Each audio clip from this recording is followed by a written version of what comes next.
Today on Gamers Couch, Sheriff of Nottingham. Once upon a time, in a country not so far north of here, people had to give money to move things around. Actually, it's not. That is still that way today. And I clearly remember being at the customs office and having to pay for stuff.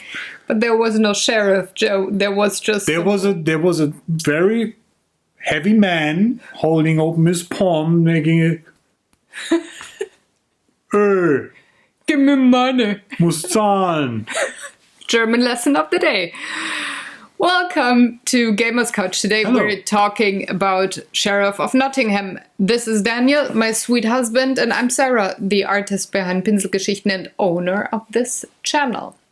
Every week on Sunday, the both of us talk board games, a different one every week. And as you heard, today, Sheriff of Nottingham, we go into general rules and gameplay of the specific game. Then we talk about what we liked or not liked, have a super awesome rating, and then we talk a bit about funny stories and experiences while playing that game. So, sweetheart, while I sip coffee and desperately try to stay awake, will you do us the honors and tell us about the Sheriff of the Nottingham? Yes. Do I have to pay for it? No. No customs. I got you coffee. That's enough. Sheriff of Nottingham is a murder simulator for 3 to 5 friends, where each of you will be playing a merchant, one of these, and take turns playing the role of the Sheriff of Nottingham. Your goal as a merchant is to bring your goods into town. You will carry them around in these fanciful bags, and please remember that sound. I'll get back to that soon. These are legal goods because they're green. Also because the manual says these are legal. These, however, are illegal goods and you're not allowed to bring them into town. Or at least if you try, it's going to be expensive because the Sheriff of Nottingham does not look this grim for no reason at all. You have to pay him if he finds out. Now, at the beginning of each turn, every player except for the one playing the sheriff for this turn is packing his little bag by putting goods in there and keeping that secret from the sheriff. The goods you put into this bag rank, well, you can put 1 to 5 goods in there, and afterwards you have to tell the sheriff what you want to declare. Now, if you declare your goods, you have to be truthful about the amount of cards you put in here. So if you put 5 cards total in here, you have to say 5. Followed by a type of good. Yes, just one. Meaning, even if you have only legal goods in here, but let's say 3 chicken, 1 bread, and 1 cheese, you would have to say, I have 5 chicken, good sheriff. Or I have 5 cheese. So the number has always to be accurate. Obviously, you want to try to smuggle in some of the illegal stuff because that is surprisingly worth a couple more points. You can actually see the point value up here. So the legal goods are between 2 and 4 points. And the illegal goods are between, I think, 6 and 9. Yes, between 6 and 9 points of worth. However, if the sheriff finds out you're, for example, smuggling in the crossbow, you have to pay him, so that player, 4 coins. Because, well, he has to get rid of this dangerous device for you, and that inflicts cost. That is kind of to be expected from people working in public service. Oh no, I'm just having fun. Now, You will pack your bags, and as I said, you will fill up your bags with these goods. And once you hand this to the sheriff, you have to look the player into the eye and then tell him what's in the bag. And I hope you're not too bad with lying, or you might have difficulties winning at this game. After that happened, the sheriff may decide which player to engage in terms of negotiation. Obviously, you could just say, I don't care about, I'm getting my pension anyway, you can just bring in all the bags you want, I'm fine. Or you can be the little, public service guy who's going, I don't care what you're saying, this is wrong. Oh. And then two things can happen if he looks into the bag. As I said, if he finds any kind of thing that is different from what you declared, so even if there's not contraband in here, but just different cards, you have to pay the sheriff always the penalty amount down here. However, if you declared correctly and the sheriff was just very eager at trying to find villains where none are, he has to pay the price. So he actually has to pay you all the penalty fees that are listed on these cards. So if you declare 5 bread and 5 bread are in here, he has to pay you 10 coins, which is a quite pricey experience for someone in public service. Now, obviously, there's the chance for negotiation in terms of you can bid money to the sheriff, or you can ask money as the sheriff. You can offer him parts from the contents of your bag. You could be straightforward and say, look, we both know there might be something put in there. I did not pay attention to my bag at the airport, and maybe someone slipped something into that bag, and look, I give you one random good of all the goods in my bag, which would be a perfectly fine offer. The sheriff might say at the beginning of the round, look, guys, whoever gives me 10 coins will get a free pass. I don't look at the bag. And then to find out that he looked at the bag anyway, because he's kind of a bad person. So that continues until everybody has been twice or 3 times a sheriff, depending on the number of player, and at the end you will count your points. For points, you just count the value of the card, how much money you have, and each player starts with 50 coins, because otherwise it would be difficult to negotiate with the sheriff. Also, and there's a little neat reminder on these player boards, he who has the most apples will get 20 points. Next one in line gets 10 points. For cheese, 15 and 10. For chicken, 10 and 5. And for bread, 15 and 10. By the way, if you successfully smuggled contraband past the sheriff, you will place it on top but face down. Nobody is allowed to see what type of contraband you have or how many. However, they may inquire how many of the other legal goods you have, just to see how good their chances are at getting that bonus at the end of the game. And that's it. That is, in terms of rules, a rather simple game. In terms of social anxiety and desires to, throttle somebody, have a suddenly much smaller circle of friends. This is way more involved than you might think.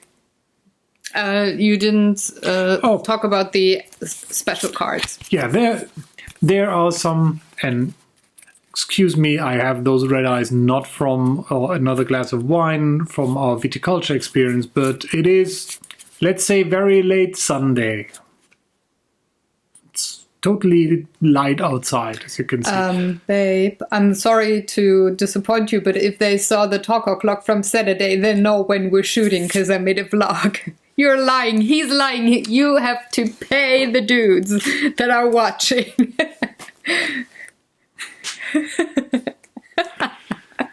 So there's these advanced cards in here, and they're actually rather quickly explained.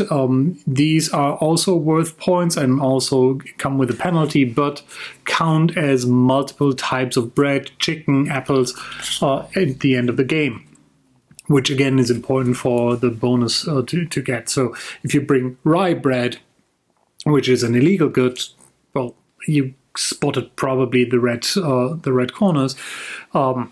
This counts as 2 bread when counting the total amount of bread you have at your disposal at the end of. That's a weird sentence, but all the bread you have, this counts as 2, and that's it. Very well done.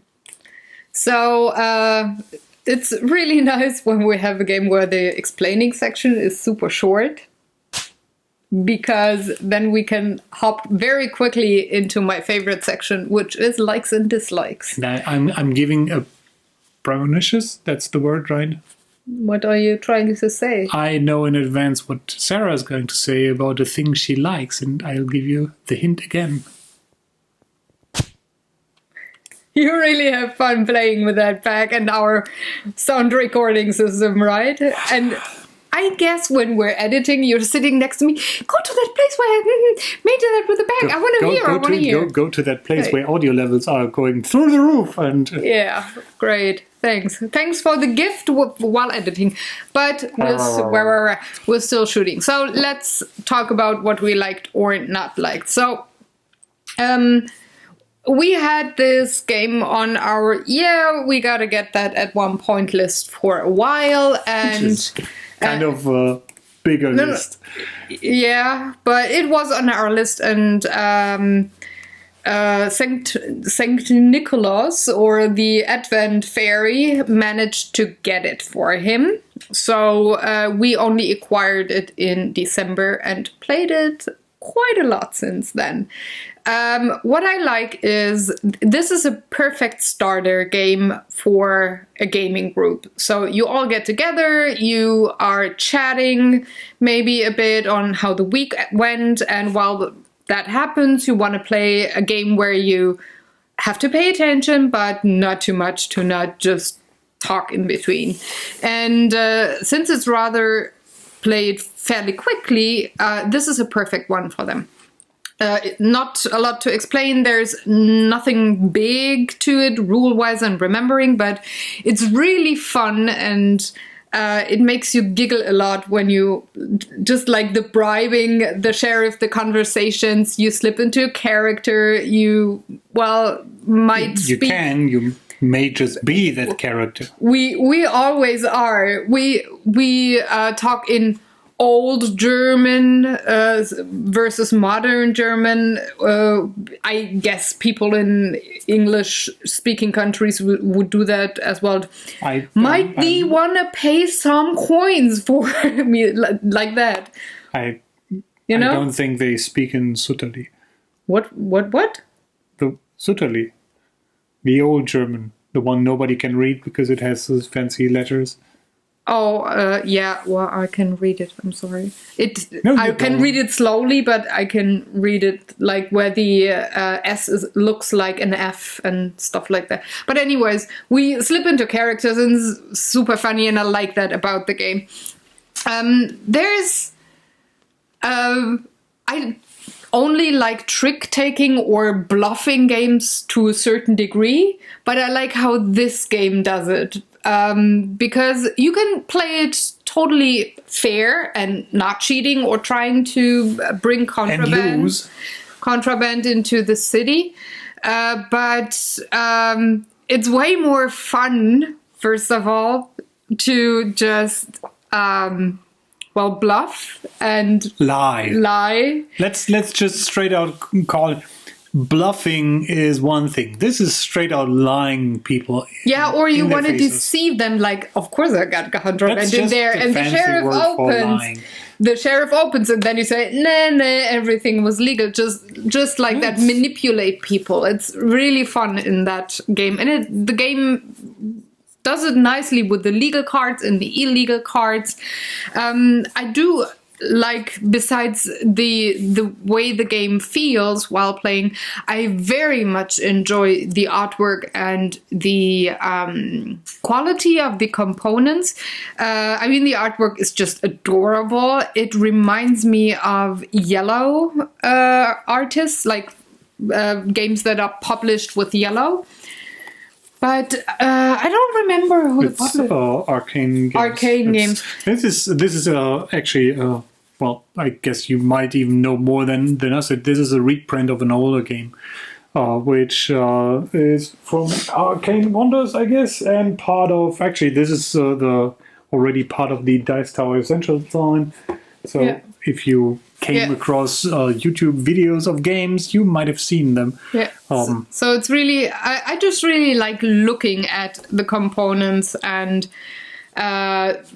feel the quality. It's very sturdy cardboard, so you don't have creases in there or peeling or whatever. In a long time.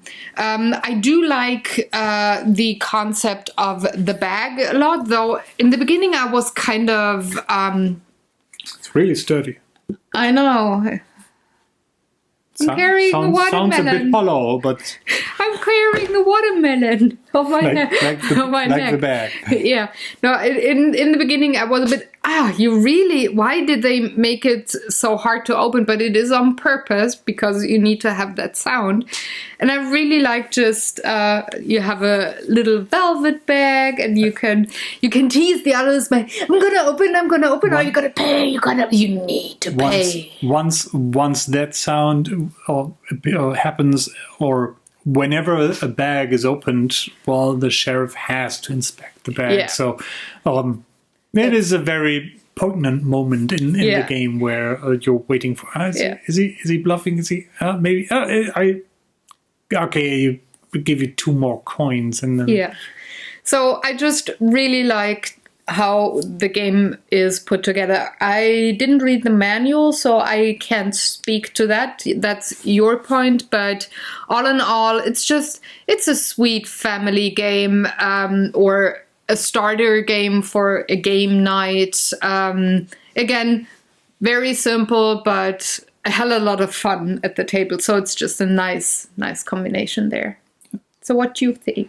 I'll start my What Did I Think segment with more gameplay explanation, because I realized that I forgot to tell you what actually happens to the cards that get confiscated. So in the normal rules, you have actually 2 discard piles and 1 draw pile, and the sheriff may decide where to put your contraband onto the discard pile. And at the beginning of your turn, you may, discard up to 5 cards, I think, and then draw up to 6. And you can either draw from one of those discard piles or from the main draw pile. However, if you want to draw a card from the draw pile, you have to do that last. So you may not draw a card from the draw pile and then discard pile and then draw pile again or something like that.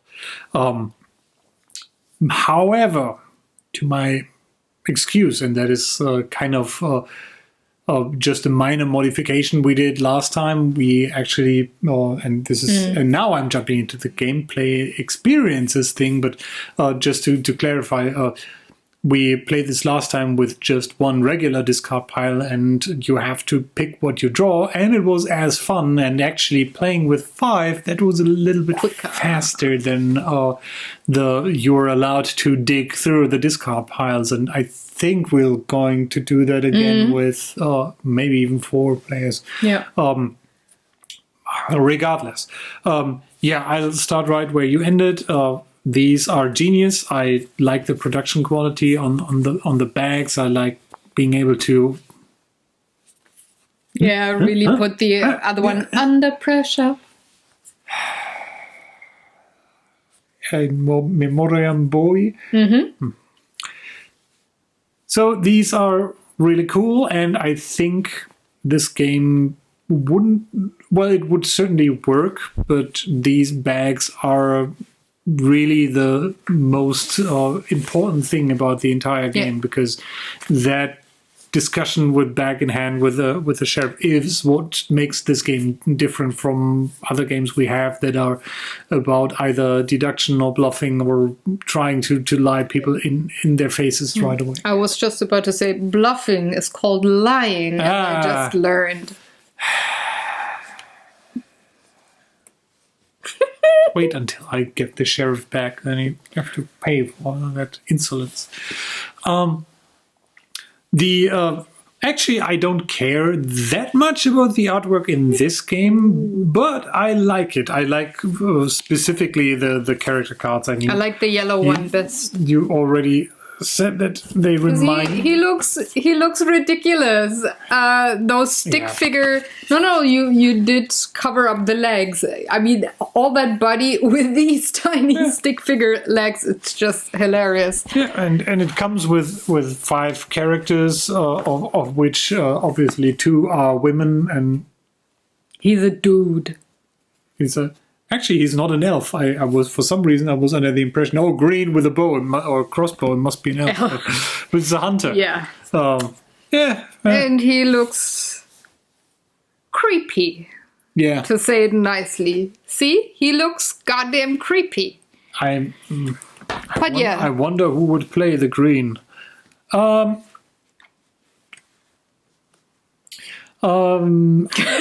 Besides that, component quality, apart from the bags, is pretty cool too. I mean, you've heard the hollowness of those cardboard tiles, but even the money are really thick coins. It's nice to handle and work around.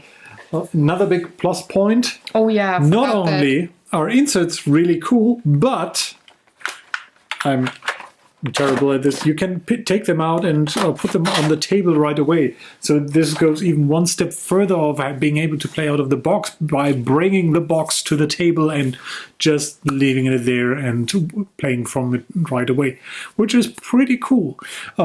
Manual, as you said, I've read it, and it is just...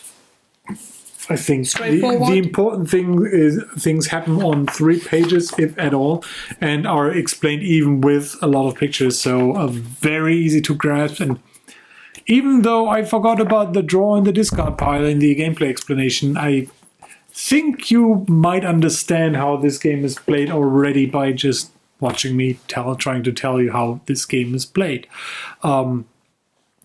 I also very much like the tension between players. It's probably no secret. I like games like Resistance and Avalon, and games where you just have to bring your social intelligence, which is something I certainly lack, because I can be the stone-faced murderer amongst all of them. And here I am getting paid for that, which is also cool. So I'm all for the sheriff's department. I'm giving you a little spoiler for the Funny Stories Experience story, but this game is particularly nice to play with my mom because she's way better at that than Daniel. And it's really nice to see somebody else succeed. Yeah, but I have... let's put it this way. You have social intelligence playing this game. Yes, I do. I have regular intelligence playing this game. Your mom has financial intelligence playing this game. She has the both of ours combined, which is deadly for everybody else. But yeah, we're gonna get to that in the funny stories. It was really awesome. But yeah, it's nice. What I like is... I should have been worried when she said, I want to see the shipping manifests before I'm going to look at your bag. We're going to get into that story in depth. But before that, what I really like, since you just said social intelligence, and you kind of lack it in normal life and other games, this game actually plays to you being super sarcastic and cynical sometimes. And when? 24/7. When did that happen? Oh, like always. And it's kind of cute. I mean, I like it, but this game really plays to your way of interacting with people, and you sometimes even put a cherry on top and just accelerate in that kind of playing. So Have you ever put a cherry on top of something and then accelerated it? I hope if it's a pie, I hope it doesn't hit you. And please continue. I reset the sarcastic counter. We had an incident. And now I see little hamsters in the kitchen. Resetting the count, just like in Pacific Rim with the work. That was what I did. Pacific Rim shot.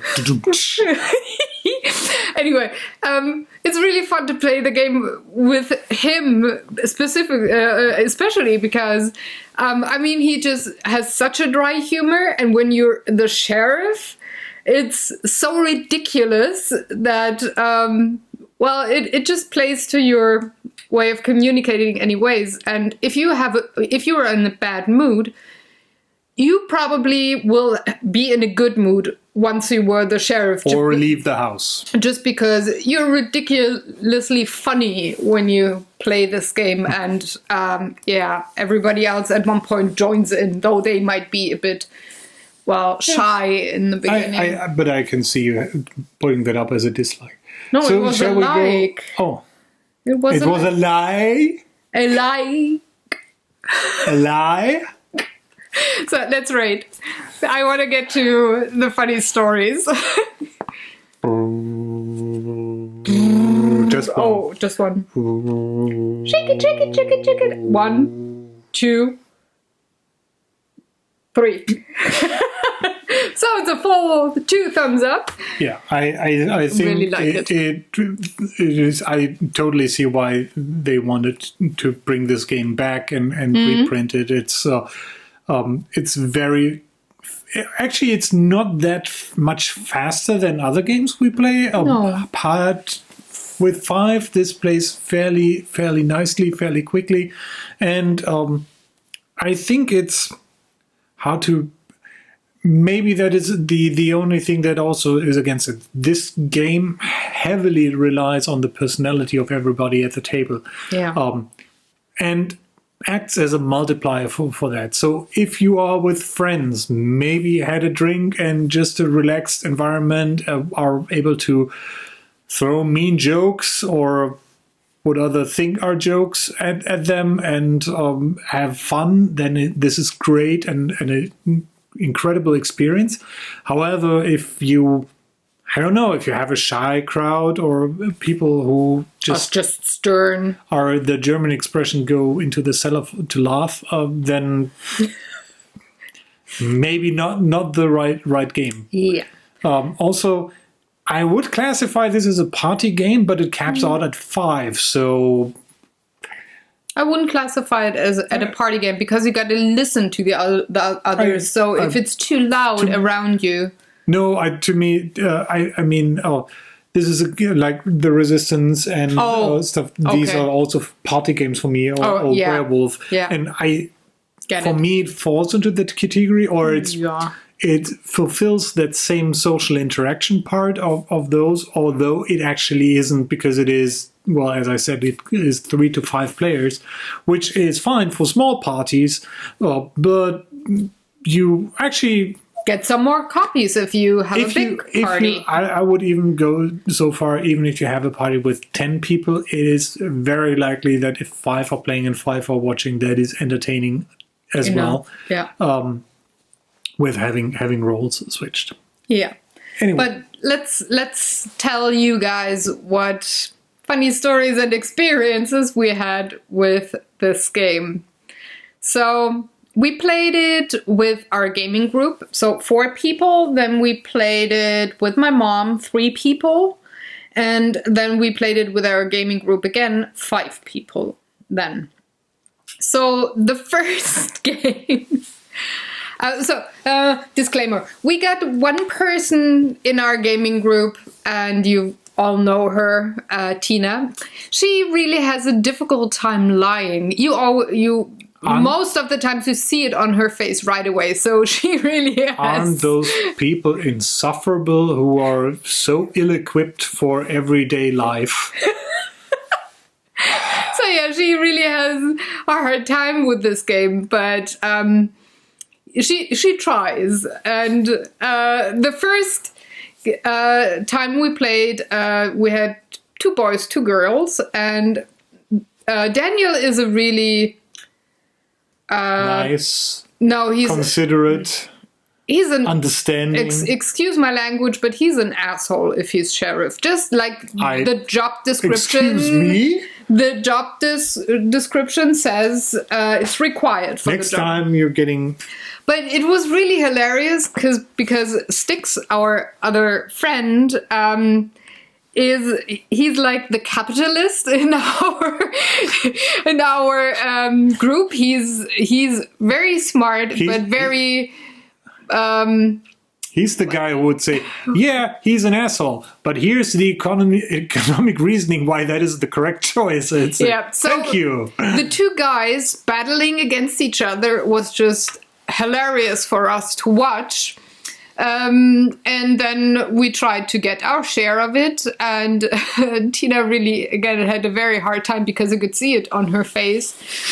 She just forgot, because she has, like... If she's not really awake, and on weekends when you worked a shitty week, you're kind of exhausted, and then she forgets what she did put in the bag, and then it makes the sheriff suspicious when she said, 4 chickens? Maybe? So, yeah, it was to her disadvantage, but... it was really, really One of fun. the chickens smells really bad, but is certainly not a cheese. Yeah, and in that game, the first game, my hubby really pulled a bad one on me. So I was the sheriff, and he said he had 3 chicken or 3 apples or whatever in his bag. And he didn't have a lot of money anymore. So I said, okay, I want to have one of those apples or chickens or whatever it was, as a bribe. And he said, yeah, okay. And so I didn't check the bag, and then he opened it, and I was holding my hand out to get my goods, and he just put them all on contraband. It turns out there were no apples in the bag. There was only contraband, so he had to name a legal good. Switch-ups happen. Yeah, sure. I was so sure I went to town with the apple bag and... No, it was meat, it was calvados, it was alcohol, it was fermented. It could be that our negotiation took longer than what was a good time to negotiate over such things. I was kind of surprised because while I know that could happen, I was like, what? I didn't see it in his face. And then I was kind of shocked. And the lovely but still annoying thing was the smile on his face once he realized he did successfully deceive me. It was this, yeah, I'm on top of the world kind of a grin, like totally smug, which is cute, but so annoying. See, that's the one. So yeah, that was game number 1. Ha! And during that game I said, oh, we gotta play this when my mom, when she visits us for Christmas. This is her kind of game, and I will say she will win by a lot of victory points. So Christmas comes around, we play it with my mom, and first thing I really liked about it was she really getting into character. I clearly remember it as if it were last Christmas, the last time we ever played with your mom, Sheriff of Nottingham. There's the sarcasm. But she really got into character for one, which was awesome. I really liked that. And we even, here's the family weird kind of aspect. I find it hilarious and kind of, oh my gosh, curious, or not curious, creepy. That's what I wanted to say. When your husband is the sheriff, you're having your mom sitting by your side, and you promise sexual favors if he lets you pass without any private whatever. When did that happen? Christmas. I said, I do have a lady in the bar, and she could get to you, dear sheriff, during your lunch break, and I'll have some fun with you if you just let me pass, and I don't have to pay, and la la la. I thought you were saying that. Yeah, I was. But the funny thing is, You were just like, totally sheriff, yeah. And my mom, instead of looking, I don't want to think about that right now, was like, sitting there, grinning, like enjoying herself, listening to this weird conversation. And to be fair, we're talking about someone here who is able to draw upon a vast knowledge of, let's say, shady characters.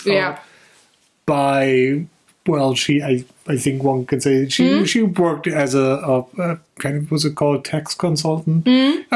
At least she has some experience with finance. People in real life that come up with very creative phrasings of why there's not that in the bag what you would think is in the bag, which would cost way more to pay for it. And as I assumed, she won by a ton of victory points. She was really good at that game. So my prediction was correct. And then we played it one more time with our friends, the whole group. And it was the same disaster for Tina. It's a disaster for me too. I think I lost by 4 points or something. It was really close. Styx was... Capitalist pig. Yeah, he was super good not that round. Not that pig, but... The other one. Yeah, but he was really good with the last game. He really studied how to do that thing.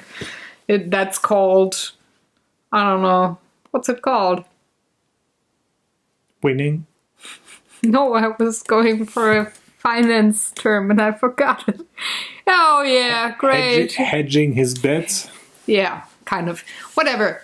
So yeah, that was fun. And tomorrow, we're, like I already said in the talk o'clock, we're having his parents and his uncle over for game night, and I'm pretty sure we're gonna have that game on the table and we'll have a lot of fun, especially with when your dad is the sheriff and your mom has to declare. I'm really looking forward to it. Or brother and sister, so your mom and your uncle, when they go at each other's throats in the game. I really love just watching. You see, we gain our satisfaction from seeing other people suffer. That's what games are for. It's just fun and suffering of other people. Not? You did put a sentence like that again on purpose into the video, because last week somebody was very much amused by you said it was not about me losing, it was about the others winning, or other way around. And there's a lot of truth to that. And then that sentence that you just put out is in the same realms. It's just... See them crushed before me and hear the lamentation of their women. Although that was Austrian. Yeah. Can you please not butcher any accents anymore? Thank you. So yeah. What do you think? Shall we get to the shopper? We're just gonna go food shopping tomorrow, not tonight. I didn't go for that joke right about now. So, did I miss anything with the funny stories experiences? Did I remember everything? Did you have any specific funny? I think we covered. I mean, this will probably give you a good indication if this is something for you. And if yes, I'm pretty sure with the second game you'll have your own funny stories with this. Oh yeah, I certainly hope so. Oops, sorry. See, throwing up on camera. We're not cutting that out. Goodbye. Thank you very much for watching. If you have any questions or comments, leave them in the comment section below. Please don't throw up in the comments. Yes, that would be awesome. I have people for that. What do you have? People for that. Now, please do okay. No, I didn't do this YouTube thing. I do. So comments I already covered. Also, if you find this weird and hilarious kind of a board game review video amusing, hit that like button, share it with your friends, and if you haven't already, subscribe to the channel. There's lots of art videos throughout the week, on Wednesdays, by the way. No. It's all about board game art, so we do have specific videos for scenes of board games that we played. So if you're interested, check Draw for Initiative, and we will see you next Sunday on this very gamers couch again with another game and hopefully less weirdness. Though I can't promise that. So do you want to give a hint? What's the next Draw for Initiative? I just have to think. Oh yeah. It has something to do with my name and it plays in Japan. How much is the fish? No, that's not Japan. My last name is not Fish. It's a yellow game. Are you? It's Pacific Rim-like. We had the New York version of that on the couch. Yeah, that doesn't help me. I'm trying to remember your last name. Sometimes I hate him. Is that bad? Tell me, people, is that bad? Maybe we should leave now. Bye. Du doofi.